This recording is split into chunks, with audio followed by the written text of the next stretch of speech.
역대하 26장 1절에서 23절에 합독하시고 앉겠습니다. 다 같이 일어나서 합독하겠습니다.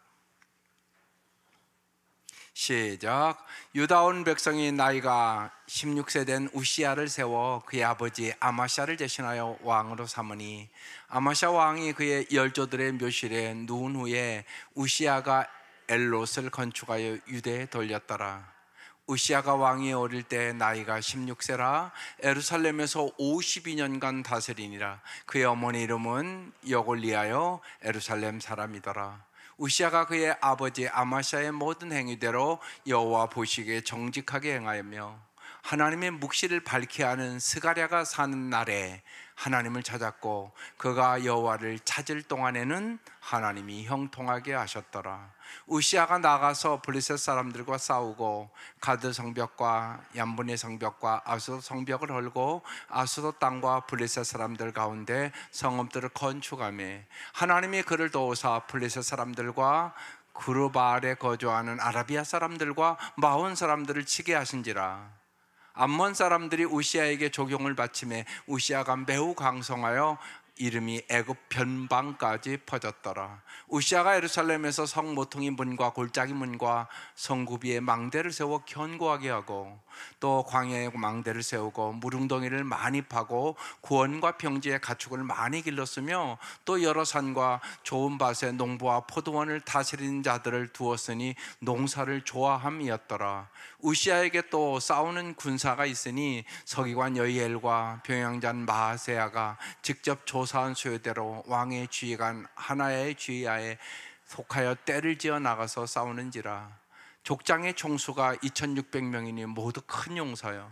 그 휘하의 군대가 30만 7500명이라 건장하고 싸움에 능하여 왕을 도와 적을 치는 자이며 우시야가 그의 온 군대를 위하여 방패와 창과 투구와 갑옷과 활과 물맷돌을 준비하고 또 예루살렘에서 재주 있는 사람들에게 무기를 고안하게 하여 망대와 성곽 위에 두어 화살과 큰 돌을 쏘고 던지게 하였으니 그의 이름이 멀리 퍼짐은 기이한 도우심을 얻어 강성하여짐이었더라.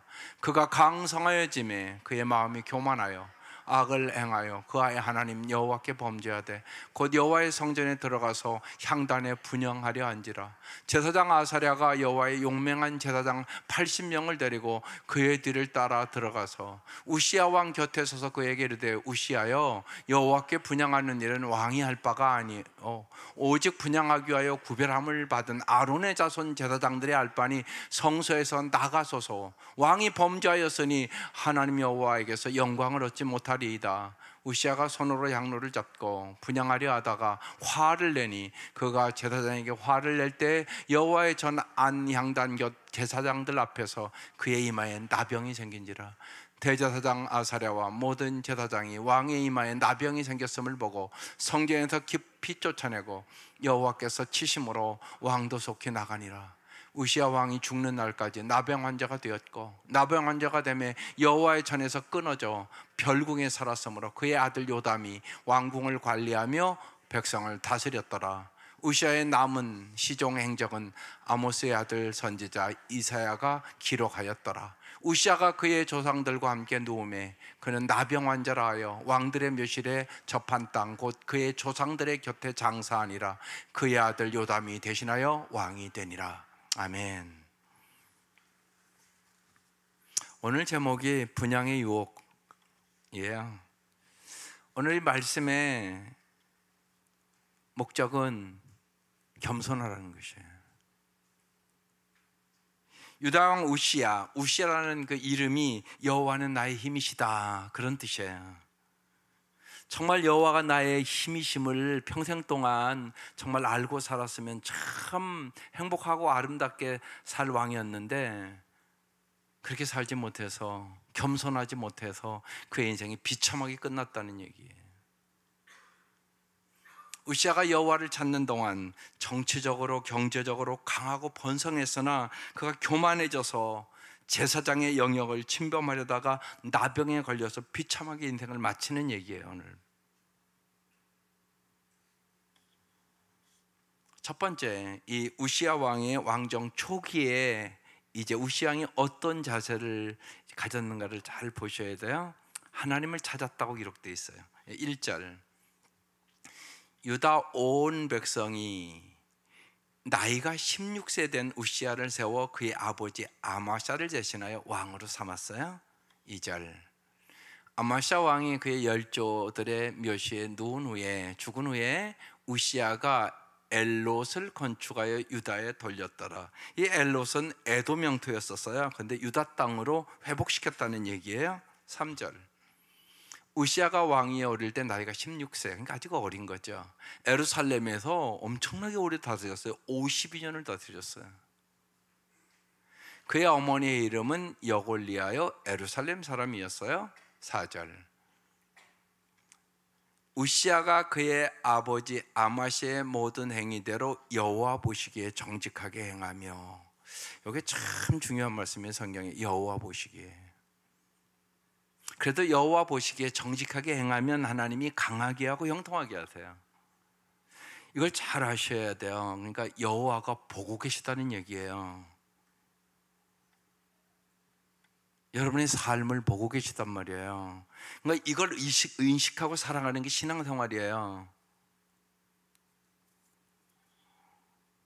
여호와를 의식하지 않는 사람은 형식적인 신앙생활이에요. 하나님을 못 만나요. 실제로 그냥 있겠지예요. 하나님 있겠지. 여러분, 있겠지하고 진짜 있다는 건 다른 거예요. 여호와는 여러분을 정확하게 보고 계세요. 참 공의의 하나님이고 신실하신 하나님이십니다. 어김이 없어요. 약속의 말씀대로 반드시 이루세요. 그러니까 말씀대로 안 살잖아요. 예를 들면 뭐 주일날인데 주일은 내 날이 아니잖아요. 근데 지 맘대로 살아요. 뭐 무슨 일 있으면 가고 뭐 놀러도 가고 뭐 그러면 그 사람은 주일을 안 지키는 사람이에요. 근데 왜 그런 결과가 오냐? 하나님 보시기에는 모르는 거예요.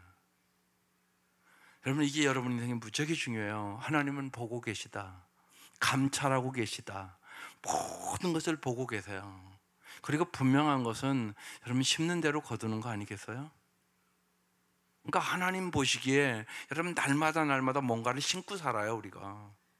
그런데 하나님 보시기에 정직히 행했다. 이건 잘했다는 얘기거든요.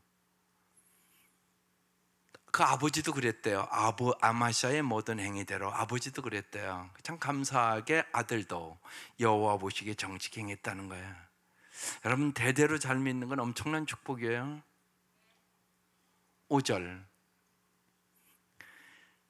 하나님의 묵시를 밝게 하는 스가랴가 사는 날에, 이렇게 써 있어요.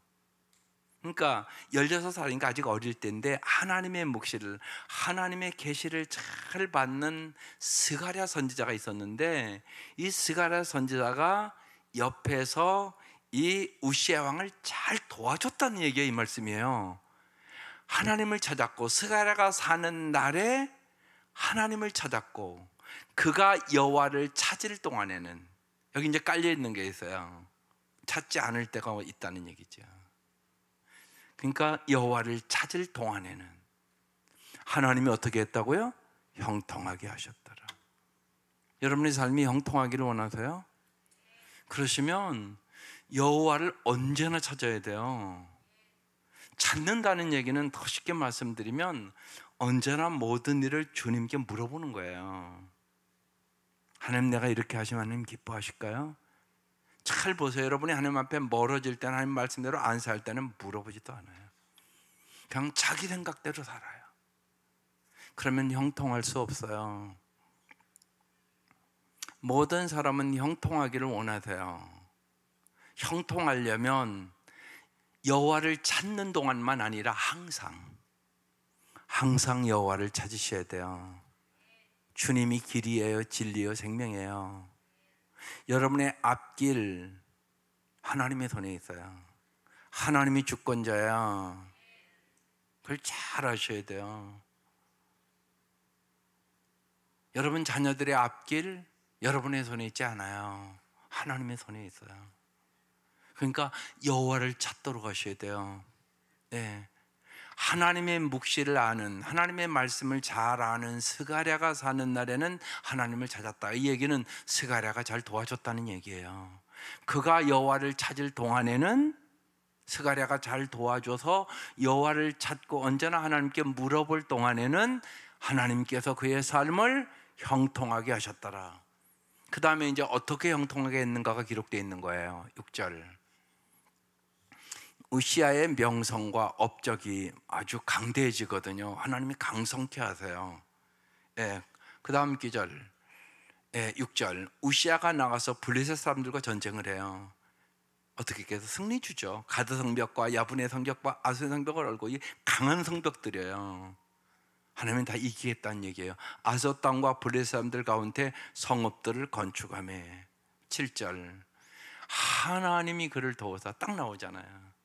블레셋 사람과 그 시대에 이 블레셋 사람들이 이스라엘 백성을 가장 괴롭혔던 민족들이에요. 강한 민족이에요. 구르바엘에 거주하는 아라비아 사람들과 마온 사람들을 치게 하신지라. 하나님이 도우셔서 치게 해서 다 승리를 주셨다는 얘기를 하는 거예요. 8절. 암몬 사람들이 우시아에 그래서 조공을 바쳐요. 물질적으로 부해지죠. 우시아가 매우 어떻게 돼요? 강성해져요. 누가 도와서? 하나님이 도우사. 그리고 그의 이름이 애굽 변방에 퍼졌더라. 그랬어요. 우시아의 명성과 힘이 애굽 모든 변방까지 영향을 미쳤다고 얘기하는 거예요. 아주 강성해졌으니까. 9절. 우시아가 예루살렘에서 성 모퉁이 문과 골짜기 문과 성구비에 망대를 세워 견고하게 하고, 하나님이 함께 하시면 언제나 견고한 인생이 돼요. 우리가 하나님의 말씀을 듣고 행하면 반석 위에 인생의 집을 짓는다 그러잖아요. 여러분의 개인도 마찬가지고 나라도 마찬가지예요. 견고하게 되어지는 거예요. 10절. 또 광야에 망대를 세우고 무릉덩이를 많이 파고 고원과 평지에 가축을 많이 길렀으며 또 여러 산과 좋은 밭에 농부와 포도원을 다스리는 자들을 두었으니 농사를 좋아함이었더라. 경제적으로 부해졌다고 얘기하는 거예요. 그뿐만이 아니에요. 군사력으로도 아주 강대하게 만들어주세요. 11절. 우시아에게 또 싸우는 군사가 있으니 서기관 여이엘과 병영장 마아세야가 직접 조사한 수요대로 왕의 지휘관 하나냐에 의하여 속하여 떼를 지어 나가서 싸우는 자라. 아주 강한 군대 지도자들이 있었다는 얘기를 하는 거예요. 12절. 족장의 총수가 2,600명, 모두 다 큰 용사, 그러니까 강력한 군사력을 지금 갖게 됐다는 얘기예요. 13절. 그의 휘하의 군대가 30만 7,500명, 건장하고 싸움에 능하여 왕을 도와 적을 치는 자. 그러니까 보세요, 군사력이 강해졌잖아요. 14절. 우시아가 그의 온 군대를 위하여 방패와 창과 투구와 갑옷과 활과 물매와 돌을 준비하고, 그러니까 모든 것이 준비되어 있는 거예요. 15절. 또 예루살렘에서 제주 있는 사람들에게 무기를 고안하게 하여 망대와 성곽 위에 두어 화살과 큰 돌을 쏘고 던지게 하였으니 그의 이름이 멀리 퍼짐은 기이한 도심을 얻어 강성하여 짐이었더라. 이 기이한 놀라운 도심을 얻어 하나님이 놀랍도록 도와줬다는 얘기를 하는 거예요. 그래서 어떻게 졌다고요? 강해졌어요. 보세요. 경제력도 강해졌죠. 군사력도 강해졌죠. 언제나 하나님을 찾는, 여호와 보시기에 정직하게 하나님을 믿고 하나님을 찾으며 하나님을 의지하는 우시아 왕을 하나님이 도우심으로 명성과 경제력과 군사적으로 강성하게 하나님이 해주셨다, 그런 말씀이에요. 그래서 예수를 잘 믿으라고 하는 거예요. 그래서 예수를 잘 믿으면 하나님께서 이런 역사들을 일으켜 주신다는 것이에요. 하나님을 철저히 의지하고 그의 말씀에 순종할 때 하나님께서는 다양한 방법으로, 기이한 방법으로 복을 주시고 형통하게 하셨더라, 이 말씀이에요. 사람은 그런데 이제 이렇게 강성해지고 그러면요, 어떻게 돼요? 세 번째로 우시아 왕이 강성해지자 교만해졌어요. 그래서 오늘 이 16절 말씀이 핵심 말씀이에요. 시작. 그가 강성하여짐에 그의 마음이 교만하여 악을 행하여 그의 하나님 여호와께 범죄하되 곧 여호와의 성전에 들어가서 향단에 분향하려 한지라. 오늘 그래서 분향의 유혹 이렇게 붙은 거예요. 여러분, 이건 남의 얘기가 아니에요. 인간은 어김이 없어요. 대부분의 사람들이요, 강해지고 많이 배우고 똑똑하고 세상적으로 잘 되면 교만해져요. 그래서 써놓은 거예요, 성경에. 우시야 왕이 정치적으로 힘이 생기고 경제적으로 군사적으로 힘이 생기자 교만해져서 모세의 율법을 무시하고 제사장의 역할까지 하려고 들은 것이에요. 교만은 하나님이 정해주신 한계를 넘어서 모든 것을 자기 뜻대로 자기 욕망대로 하려는 태도, 이게 교만이에요. 과거의 다윗이요, 이제 다윗도 교만해졌거든요. 그래서 군사들을 계수해요. 그래갖고요, 사무엘하 24장에 7만 명이 죽어요. 그 후에 다윗이 진 시편이 시편 131편입니다. 주님, 이제 내가 교만한 마음을 버렸습니다. 오만한 길에서 돌아섰습니다. 너무 큰 것을 가지려고 나서지 않으며 분이 넘치는 놀라운 일을 이루려고 하지도 않습니다. 젖된 어린아이가 어머니를 의지하듯이 나는 주님만을 의지하겠습니다. 이제부터 영원히 주님만 의지하겠습니다. 주님이 나의 전부십니다. 무지하게 중요한 고백이에요. 무지하게 중요한 고백. 주님만이 여러분의 전부세요. 이게 엄청나게 깊은 고백입니다. 그래서 젖된 아이가, 젖먹인 아이와 다른 것이, 젖된 아이는 이제 엄마만을 의지해요.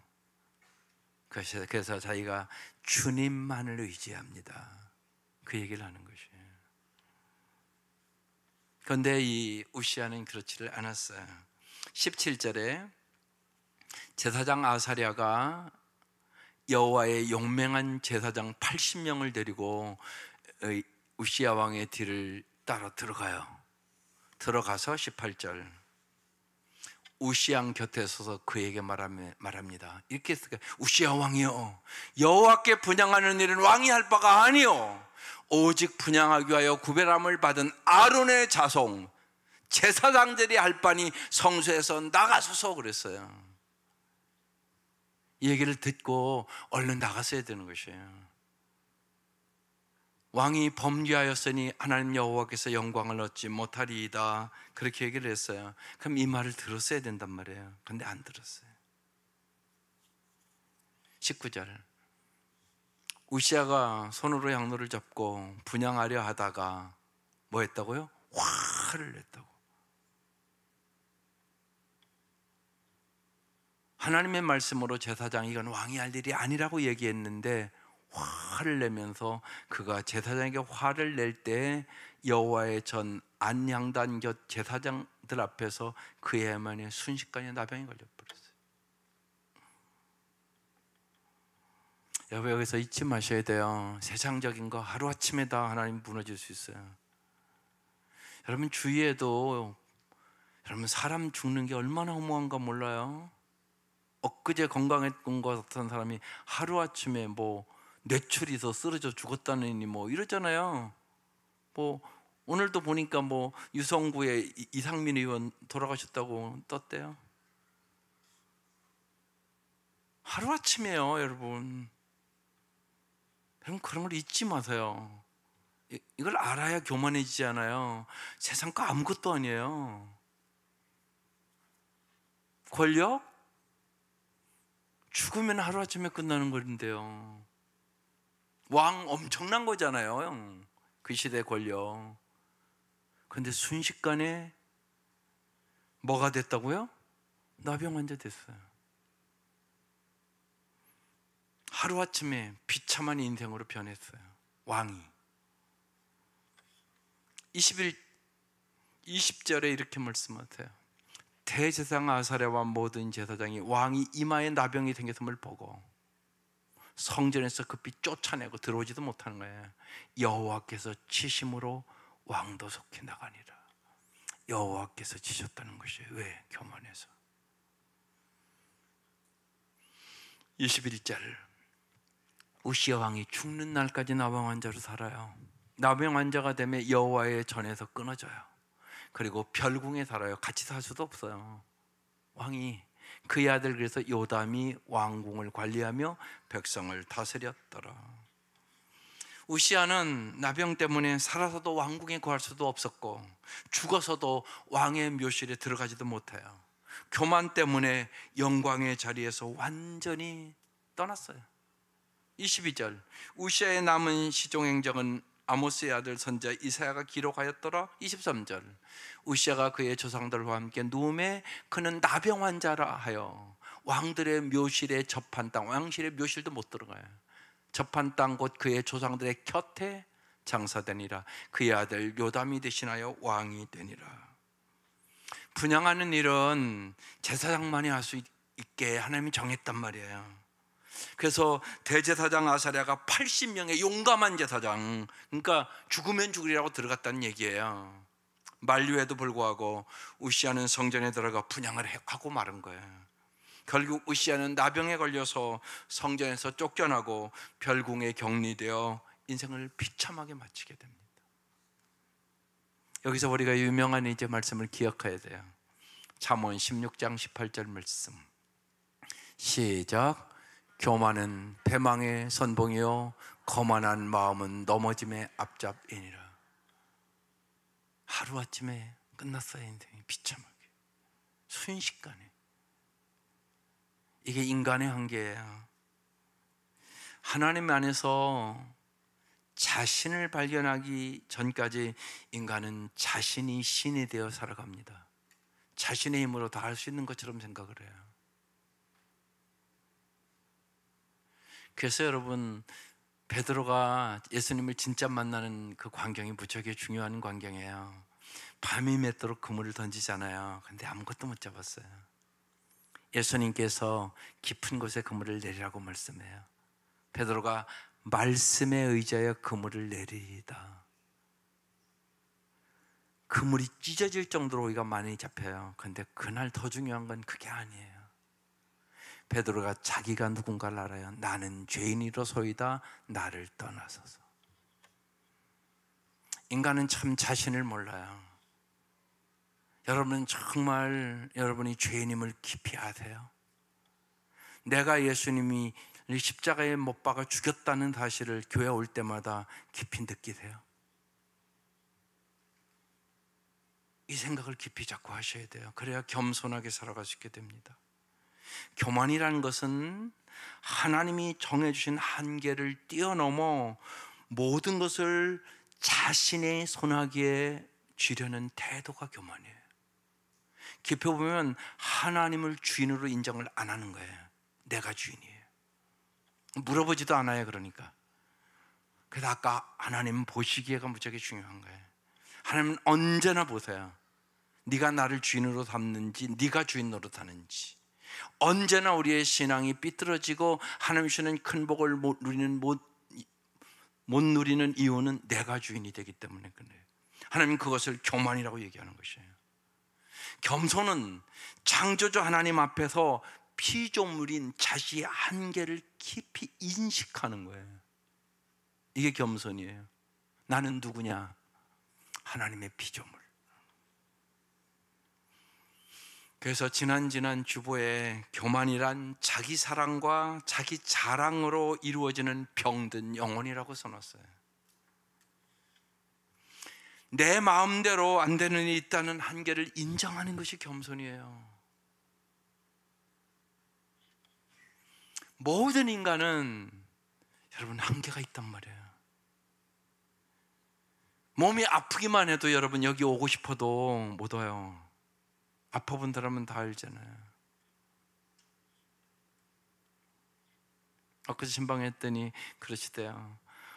성전에 걸어가서 예배드리는 것이 얼마나 감사한 일인가를 이제야 알았다고 울면서 얘기한대요.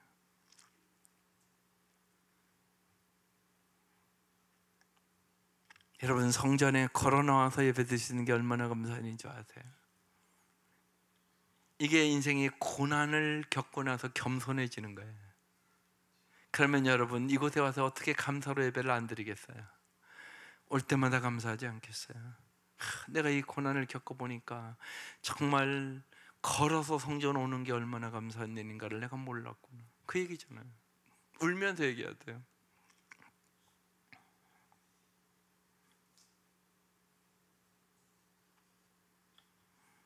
내 마음대로 안 되는 일이 인생에는 참 많아요. 하나님이 도와주셔야 우리 잘 살 수 있어요. 그것을 깊이 인정하는 것, 그것이 겸손이에요. 그래서 하나님은 너 혼자 잘 살 수 없기 때문에 공동체를 주신 거예요. 가정 공동체. 가정에서도 서로 잘 도와주고 사는 가정만이 행복한 거예요. 사랑하고 섬기고 연약할 때 서로 배려하고 감싸주고, 그래 행복한 거잖아요. 그래서 공동체를 만든 거예요. 너 혼자는 안 된다고. 그래서 아내도 돕는 배필이라고 만나는 성경이 정확하게 한 거예요. 너 아내가 안 도와주면 너 잘 살 수 없어. 너 절대로 100% 인간 안 돼. 그 얘기하는 거예요. 교회 공동체도 마찬가지예요. 서로 함께 섬기며 사랑하며 도우며 살아야 된다는 거죠. 그래서 교만은요, 사람에게 가장 먼저 찾아와서 가장 늦게 떠나는 끈질긴 죄가 교만이에요. 참 안타깝잖아요. 오늘 우시아가 처음에 참 잘 시작했잖아요. 근데 마지막에 가서 저렇게 비참하게 인생을 끝나는 것이 마지막 교만해진 거예요. 그래서 토마스 아퀴나스가 유명한 얘기를 한 거예요. 예, 교만은 사람에게 가장 먼저 찾아오는 거예요. 아이들 키워보면 알잖아요. 벌써 3살, 4살만 되면 지 맘대로 하려고 그러잖아요. 지 맘대로 딱 나타나잖아요. 지 맘대로. 엄마 말을 잘 듣는 게 더 좋은 거잖아요. 근데 벌써 안 듣기 시작하잖아요. 애들이요. 보면요, 제일 먼저 찾아오는 거예요. 지 맘대로. 지가 주인처럼 행동하려고 그런단 말이에요. 이게 지 맘대로 하려고 그런단 말이에요. 이게 마지막까지, 예, 가장 늦게 떠나는 끈질긴 죄도 교만이라고. 유명한 얘기예요, 저 얘기가. 오늘 안타깝게 이 우시아는 마지막에 교만의 유혹에 넘어갔어요. 그리고 나병이 들어서 인생 비참하게 끝났어요. 여러분, 이 생각을 깊이 하셔야 된다는 것이에요. 아테네 아카데미 아폴리즘에 지금까지 남아있는 글이 있어요. 제가 그 글을 처음 읽을 때 참 신기했어요. 왜냐하면 이렇게 써 있어요. 어려서 겸손을 배워라, 젊어서는 온화를 배워라, 장년에는 공정을 배워라, 늙어서는 신중을 배워라, 이렇게 써 있었어요. 깨달아졌어요. 근데요, 어려서 겸손을 배우라는 것이에요. 여러분, 자녀들에게 어려서 겸손을 가르치라고요. 그래야 하나님을 의지하죠. 인간의 힘으로 할 수 없는 일이 얼마나 많은 것을 가르쳐 주라고요. 여러분, 많이 알면 알수록 알지 못한다는 것을 알게 되는 거예요. 내가 모르는 것이 너무 많다는 걸 알게 되는 거예요. 공부를 많이 하면 할수록 내가 모르는 것이 너무 많다는 걸 아는 거라고요. 그래서 진짜 공부를 잘하는 사람은 겸손해지는 거예요. 인생을 살아보면 알아요. 내가 할 수 없는 일이 너무 많다는 것도 알게 되는 거예요. 그래서 겸손해지는 것입니다. 그래서 어렸을 때부터 인간은 한계가 있다는 거, 인간이 할 수 없는 일이 참 많다는 거, 네 힘으로 할 수 없는 것은 하나님을 의지한다는 거, 이걸 어렸을 때부터 겸손을 가르치셔야 돼요. 그러면 우리가 교만해지지 않으려면 어떻게 해야 될까요? 성경은 명확하게 얘기를 해요. 교만해지지 않으려면 하나님의 말씀을 곁에 두고 날마다 살으라고 얘기해요. 신명기 17장 19절 20절에 써 있어요. 천천히 읽어볼게요. 시작. 평생에 자기 옆에 두고 읽어. 성경을 자기 옆에 두고 평생 읽으라는 거예요. 그의 하나님 여호와 경외하기를 배우며 하나님 두려워할 줄 알으라는 얘기예요. 이 율법의 모든 말과 유계를 지켜 행할 것이라. 20절. 그리하면, 이게 약속이에요. 써 있잖아요. 그러면 그의 마음이 그의 형제 위에 어떻게 한다고요? 교만하니 아니어진다는 거예요. 이 명령에서 떠나 좌로나 우로나 치우치지 않는다는 거예요. 이스라엘 중에 그와 그의 자손이 왕위에 있는 날이 장구하리라. 왕이한테 하는 얘기예요. 네가 왕이 되면 권력 가졌다고, 부 가졌다고, 네가 세상 거 가졌다고 너 교만해지기 쉬우니까 날마다 하나님 말씀 옆에 두고 읽어. 그리고 여호와를 경외해. 그 말씀대로 좌로나 우로나 치우치지 말고 그 마음대로 살아. 그러면 너와 너의 자손이 왕위에 있는 날이 장구하게 해줄게. 보세요. 하나님은 언제나 미리 명확하게 말씀하세요. 그런데 우리가 하나님의 말씀을 소홀히 하는 거예요. 하나님의 말씀 읽지도 않고 그러는 거예요. 그러니까 자기가 교만해지는 것도 모르는 거예요. 그래서 내 좋은 대로, 내 기분대로, 내 마음대로, 내 생각대로 그렇게 살아가는 것이에요. 그러면 아름답게 살 수 없어요. 여기 우리 교사들도 왔는데, 여러분 교사들은 주의력이면 그 아이들에게 여러분이 악을 행하는 자들이에요. 교사들가 본을 안 보이는 거잖아요. 부득한 일이 아닌 한 쉬운 얘기로 내가 뭐 놀러 가느라고 주의를 어겨요? 그럼 그 아이들이 뭘 배우겠어요? 여러분 그 생각을 해야 돼요. 부담감이 있는 거예요. 그게요. 근데 여러분은 묶어야 돼요. 거기에 하나님의 말씀은 여러분대로 해석하면 안 돼요. 여러분 십계명을 괜히 돌판에 새겨줬겠어요? 엄청나게 중요하다는 얘기예요. 여러분 잘 보세요. 부모가 예를 들면 주의를 안 지키면 애들도 다 안 지켜요. 그러고서 이제 복은 또 달래요. 어떻게 복을 받아요? 하나님이 중요시 여기는 그 말씀을 당신이 경홀히 여기는데, 여러분 그 생각을 하셔야 돼요. 그래서 오늘 유치부 아이들에게 있어서는요, 무지하게 부모의 신앙이 중요해요. 부모가 안 나오면 쟤들도 주일 나와요? 그런 애들 못 봤잖아요. 부모가 안 오는 날은 제 유치부 아이들은 교회 안 오는 날이에요. 그건 나쁜 영향을 부모가 미치는 거예요. 여러분 이 생각을 언제나 하셔야 돼요. 하나님 우리에게 언제나 미리미리 말씀해 주세요. 우리의 삶에서 교만은요, 다른 사람을 쉽게 판단하거나 누군가의 말을 가볍게 여기는 태도로 드러나요. 아이들도 교만해지면 엄마 말을 안 들어요. 부모 말을 안 듣기 시작해요. 그럼 여러분 부모 말 안 듣는 애들이 무슨 하나님 말씀을 듣겠어요? 그러니까 걔들은 잘 될 수 없어요. 교만에 빠지지 않는 길은 내가 서 있는 자리가 하나님이 주신 자리임을 여러분 언제나 깊이 생각해야 돼요. 그리고 하나님이 주인임을 여러분 삶에 언제나 인정해 주셔야 돼요. 그리고 말씀 앞에서 자신을 날마다 점검하는 태도를 가져야 되는 것이에요. 하나님의 축복으로 영통한 삶을 살 수 있도록, 하나님은 교만해지지 않도록 우리에게 항상 미리미리 말씀하는 거예요. 너 교만하지 않게 하여 하나님의 말씀을 평생에 옆에 두고 언제나 읽어. 그럼 내가 언제나 가르쳐주고 인도해 줘서 너의 앞에 삶이 장구하도록 해줄게. 그렇게 얘기하는 것이에요. 오늘 이 밤 하나님의 축복으로 형통한 삶을 사기로 결단하시기를 바라요.